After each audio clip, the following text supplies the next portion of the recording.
Good morning, class fifth. Hello, students. How are you? I hope you all are fine. Students, I am Priyanka from the Wisdom School, Sirsa. How are you, students? I hope you are fine. Students, देखिए जो हमारी class fifth, देखिए हमारा lesson हमारा complete हुआ है। हिंदी व्याकरण की बुक में लेसन नंबर 2 वर्णमाला और मात्रा, ये हमारा लेसन जो है कंप्लीट हो गया है। देखिए ये मैंने आपको करवाया था अच्छे से हमारे इसमें। देखिए ये हमारा जो अभ्यास की ये है, देखिए आपने क्या सीखा, ये हमारा ऑलमोस्ट डन है, सारा वर्क हो गया है।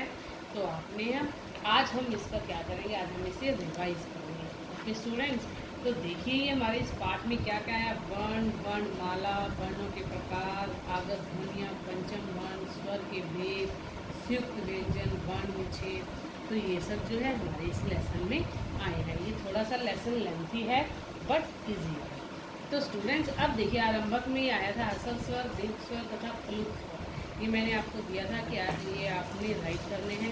अब हसल स्वर कौन से होते हैं? सबसे पहले हसल स्वर, हसल स्वर कौन से होते हैं स्टूडेंट्स? अ, इ, ओ एंड री, ये जो है हमारे हसल स्वर होते हैं। नेक्स्ट दीर्घ स्वर, दीर्घ स्वर कौन से होते हैं? आ, ई, उ, ए, आई, ओ, आओ, ये जो है हमारे दीर्घ स्वर है। एंड नेक्स्ट है प्लुत स्वर। इसका जो है देखिए ये प्लुत स्वर हमारे यहाँ दिया हुआ है। देखिए सिर्फ एक ही ये चिन्ह होता है, जिसे जैसे जो इनका जो उच्चारण है हसव के उच्चारण से 3 गुना समय होता है। जैसे ओ, इस तरह से हम इसका उच्चारण करते हैं। तो ये हम यहाँ इस चिन्ह को राइट करेंगे। जैसे देखिए यहाँ ओ, ये हम ऐसे राइट करेंगे। अब ये स्वर दिए हुए हैं, स्वर 11 होते हैं। एक व्यंजन, अब देखिए ये क, च, ट, त और फ, ये जो पहली लाइन है इसे कवर्ग बोलते हैं। सेकंड लाइन चवर्ग, ये टवर्ग है, ये तवर्ग है और ये पवर्ग है। इन पांचों लाइनों की, ये जो पांचों लाइनें हैं इन्हें बोलते हैं स्पर्श व्यंजन। स्पर्श व्यंजन स्टूडेंट्स कितने होते हैं? 25 मीन्स 25 होते हैं। तो ये जो है हमारे स्पर्श व्यंजन कहलाते हैं। ओके स्टूडेंट्स, अब देखिए इसमें अंग और आहा, ये अयोगवाह स्वर होते हैं। आ, ज, फ, ये आगत ध्वनियाँ हैं जिन्हें अंग्रेजी, अरबी, फारसी भाषाओं से लिया गया है। अड़, नैया, अणा, न, म, ये वर्ण कौन से होते हैं? पंचम वर्ण कहे जाते हैं। ड़ और ढ अतिरिक्त वर्ण हैं। क्षय, त्रे, जय और श्र संयुक्त व्यंजन कहलाते हैं। नेक्स्ट है स्वर। स्वर कितने प्रकार के हैं? 3 प्रकार के, हसल स्वर, दीर्घ स्वर और प्लुत स्वर। ये देखिए हमने यहाँ राइट किया था सबसे पहले। अब देखिए हसल स्वर कौन से होते हैं जो इनका उच्चारण सबसे कम समय लगता है? अ, ई, री। और दीर्घ स्वर क्या होते हैं? इनका जो हसल स्वर का उच्चारण है उससे, जो इनके उच्चारण से, हसल स्वरों के उच्चारण से 2 गुना समय लगता है उसे। ये और ये 7 होते हैं। आ, ई, उ, ए, आई, ओ, आओ, ये ऐसे बोले जाते हैं। एंड नेक्स्ट प्लुत स्वर, देखिए इसमें क्या है? इसके उच्चारण, हसव के उच्चारण से 3 गुना समय लगता है। और ओ, यह केवल एक होता है। प्लुत स्वर के लिए इस तरह का प्रयोग किया जाता है। आगे अनुस्वार, जिसका उच्चारण नाक से होता है और उसे इसका प्रयोग पंचम वर्ण के स्थान पर किया जाता है। इनका उच्चारण नाक और गले से होता है।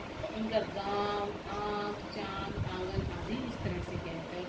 विसर्ग, इसका उच्चारण ह की तरह किया जाता है। जैसे देखिए नमः, अंता, स्मता, प्राय, इस तरह से हम इसका प्रयोग करते हैं। आगत ध्वनियाँ देखिए इस लाइन के ऊपर इस तरह से निशान, इसका उच्चारण आ और ओ के बीच में ध्वनि के रूप में होता है। इसका चिन्ह ये होता है और इसके प्रयोग में अंग्रेजी से हिंदी आए वाले शब्द में किया जाता है। जैसे हॉल, हॉल, डॉक्टर, चौक। आगे देखिए मात्राएं। मात्राएं जो है ये हमारे स्वर है। स्वर 11 होते हैं। अस्वर की मात्रा नहीं होती। बाकी देखिए आ, ई उ री ए आई ओ औ, ये जो है मुझे मुद्राओं की चिन्ह है। नेक्स्ट है व्यंजन। व्यंजन कितने होते हैं हमारे? 33 होते हैं। और व्यंजन के वे देखिए क से म तक के 25 मीन्स 25 व्यंजन स्पर्श व्यंजन कहलाते हैं। अब देखिए जो श स होता है ये उष्म व्यंजन कहलाते हैं। य र ल व ये तस्थ व्यंजन कहलाते हैं। अक्षय त्रय जय और श्र ये संयुक्ताक्षर कहलाते हैं। ढ़ और ढ हिंदी के विकसित ध्वनि होते हैं। आगे देखिए व्यंजन। व्यंजन कितने होते हैं? 4 तरह। स्पर्श व्यंजन, अंतस्थ व्यंजन, उष्म व्यंजन और संयुक्ताक्षर। ठीक है स्टूडेंट्स, अब देखिए सबसे पहले स्पर्श आया, फिर उष्म आया है, फिर अंतस्थ है, उष्म व्यंजन है, संयुक्ताक्षर। ये जो हमारे व्यंजनों के प्रकार हैं। ओके स्टूडेंट्स, एंड नेक्स्ट देखिए, अब देखिए किस तरह से ये हमारे संयुक्त अक्षर व्यंजन है कि संयुक्त व्यंजन है, किस तरह से हमने 2 वर्णों के मेल से बने हैं। एंड नेक्स्ट द्वनितक व्यंजन है। ये एक जैसे व्यंजनों से मिलकर व्यंजनों की द्वनितक व्यंजन कहते हैं जिन्हें।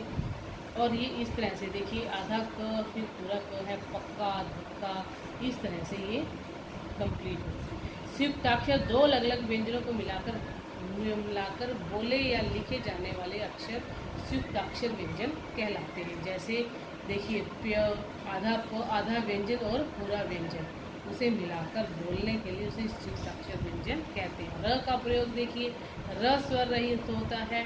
देखिए जब र आगे आने वाले व्यंजन के रूप में ऊपर होता है, जैसे देखिए ये रेफ का र है और एक पदेन का र है। इसमें रेफ का र है कर्म, जो इसकी व्यंजन की इसकी जो रेफ वाले र की आवाज़ जो है व्यंजन से पहले आती है। अब देखिए क, र, म, करम, धर्म, शर्म, वर्ष, तो इस तरह से इसका प्रयोग किया जाता है। अब देखिए र ये जो है सहित स्वर सहित व्यंजन के बाद हो तो व्यंजन की खड़ी पाई के साथ र को पदेन के रूप में किया जाता है। देखिए ये पैर में है, इसके पैर में र है पदेन वाला, और इसकी जो आवाज़ है ये व्यंजन के बाद होती है। गोल घुंडी वाले स्वर सहित ड और ट और ड के साथ र पदेन देखिए के रूप में लिखा जाता है। जैसे ट्रक, इसकी भी व्यंजन के बाद आवाज़ आती है ड्रम। री की आपको पता है ये व्यंजन के पैर में ही लगाई जाती है। और वर्ण विच्छेद, वर्ण विच्छेद देखिए स्टूडेंट किस तरह से ट्रक, ट आधा, ट हलंत प्लस र हलंत प्लस अ, ट्र, क हलंत प्लस अ, इस तरह से हमने इनका वर्ण। माता, म हलंत आ, म प्लस म हलंत प्लस आ, मा प्लस त हलंत प्लस आ, तो क्या बन गया? माता। इस तरह से हमने इसका विच्छेद करना है। ओके स्टूडेंट, अब देखिए न ई, न हलंत ई, नी, ल हलंत प्लस आ, तो क्या बन गया? नीला। इन्हीं शब्दों की इस तरह से हमने इसका वर्ण विच्छेद करना है। एंड नेक्स्ट देखिए, अब देखिए आपने क्या से हिंदी भाषा में कितने वर्ण होते हैं? 52।